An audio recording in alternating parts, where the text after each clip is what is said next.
akan mendapat upah. Kalau saudara melayani, maka saudara akan mendapat berkat. Saudara melayani sama dengan membuat saudara lebih dekat dengan Tuhan. Kalau saudara melayani, saudara punya tanggung jawab. Udah ada aturan kita kalau melayani harus datang ibadah, berdoa. Tentu kita ada tuntutan apa? Hati kita. Tuntutan hati kita kalau mau melayani. Saya harus berdoa. Saya nggak mau melayani dengan asal tampil di depan begitu saja. Enggak. Semuanya adalah pilihan. Saudara memilih mau sekolah atau mau bekerja, memilih mau kuliah di mana, itu pilihan. Tapi dengan segala konsekuensi, saudara harus siap menerima. Bapak Ibu harus siap menerima dalam segala apapun yang kita pilih. Udah ngadongan noni demo, nggak salah pilih tahu, nggak salah pilih tahu ini no. Salah dalam memilih, maka resiko yang besar bisa kita tanggung. Pilihan hari ini menentukan hidup kita setahun, 2 tahun, 3 tahun, 4 tahun, 5 tahun yang akan datang. Saudara bisa memilih nggak masuk sekolah, nggak lanjut SMA, nggak lanjut SMP. Bisa, itu pilihan. Atau saudara juga bisa memilih makan, tidur di rumah. Bisa. Juga saudara bisa memilih berdoa atau tidak berdoa. Yesus ketika dia hendak disalibkan, dia berdoa di Taman Getsemani. Dia mengajak murid-muridnya, dia berdoa, ayo kamu berjaga-jaga di sini, kamu berdoa. Saya akan naik ke gunung sana, saya akan berdoa di sana. Yesus sudah memerintahkan murid-muridnya untuk berdoa. Saya yakin tujuan Yesus menyuruh mereka berdoa supaya ketika orang-orang apa itu datang, orang-orang tentara Romawi, orang-orang Saduki, orang-orang Yahudi, orang-orang ahli-ahli Taurat akan datang menangkap Yesus. Yesus sudah tahu itu. Yesus suruh mereka untuk berdoa supaya mereka tidak menyangkal Yesus, supaya mereka kuat menghadapi semua ujian pencobaan yang harus mereka hadapi. Tapi ketika Yesus datang berdoa, habis dia pulang, dia turun ke bawah, agak turun ke bawah sedikit, dia lihat murid-muridnya tidur. Ada di sini yang tidur, pilihan juga itu.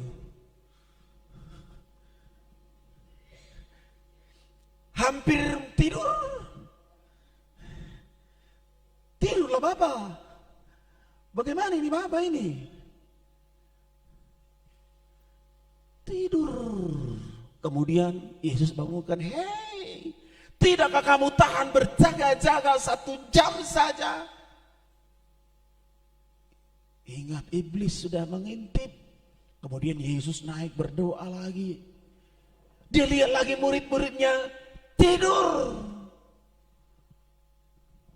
Sampai berkali, 3 kali Yesus melihat.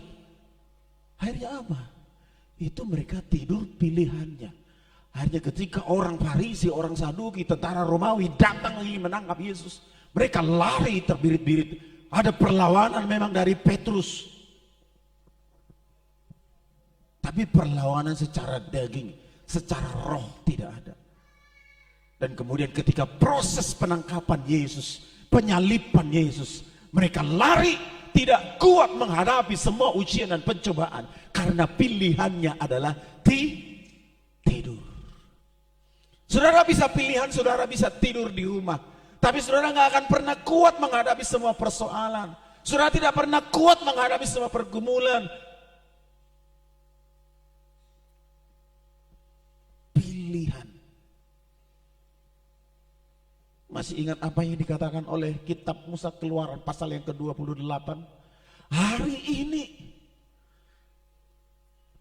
Tuhan memberikan pilihan. Kamu memilih berkat atau kutuk. Kamu memilih diberkati atau tidak diberkati.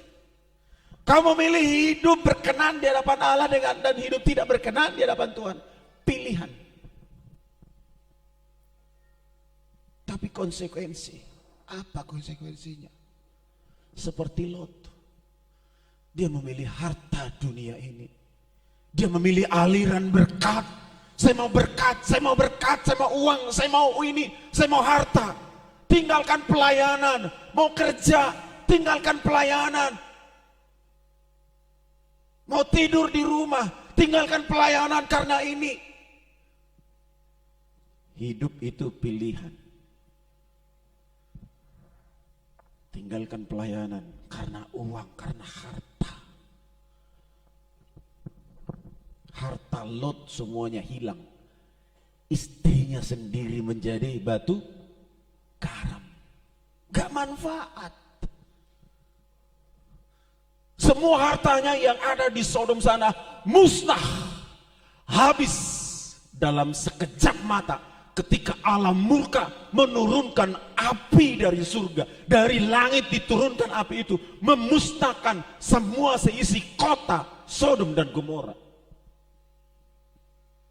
Saudara memilih melayani Tuhan atau tidak melayani Tuhan, itu pilihan kita. Ada banyak orang-orang juga salah dalam memilih. Di sekolah ada orang yang salah memilih jurusan. Harusnya dia jurusan ini, jurusan IPA, dia masuk jurusan IPS. Salah. Terkadang kita ingin jurusan ini, kemudian kemampuan orang tua, maunya orang tua jurusan ini. Memaksakan kehendak orang tua kepada anak, kamu harus di sini. Salah. Ada seorang hamba Tuhan berkata kepada begini, saya salah memaksa anak saya untuk melayani. Saya paksa mereka untuk jadi pendeta. Ada pendeta yang bilang begitu. Saya paksa mereka jadi pendeta. Akhirnya apa yang terjadi? Mereka nggak siap jadi pendeta, nggak siap jadi gembala. Akhirnya apa? Merampas jemaat. Jadi semua tergantung pilihan kita. Apa yang kita pilih? Kehidupan atau kematian?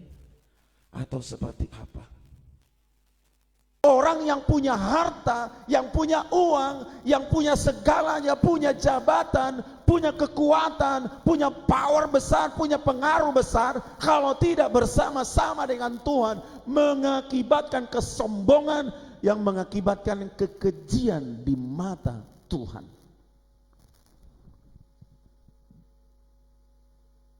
Apalagi Batak. Kolam mamora Batak ibu tamu dong. Jadi aha. Jadi rentenir. Anak-anak kok kepeng. Nang pedang adong bapak ni hepengon adong go iduk na. Adong iduk ni hepengmu. So tung marana ibek kamu alerong bapak ni. Ya, begitu. Mengakibatkan kekejian. Bukan hanya itu dosa Sodom. Itu dosa Sodom, dosa yang sangat jahat. Mereka melakukan hubungan yang tidak wajar. Alkitab berkata demikian. Dosanya luar biasa. Jadi yang itu membuat Allah memusnahkan kota Sodom itu. Tapi tergantung kepada kita. Ulangan 30 ayat 19. Aku memanggil langit dan bumi menjadi saksi terhadap kamu pada hari ini. Kepadamu kuperhadapkan kehidupan dan kematian, berkat dan kutuk. Pilihlah kehidupan supaya engkau hidup, baik engkau maupun keturunanmu maupun seisi rumah kita. Hari ini aku memanggil langit dan bumi menjadi saksi terhadap kamu pada hari ini. Kepadamu kuperhadapkan kehidupan dan kematian.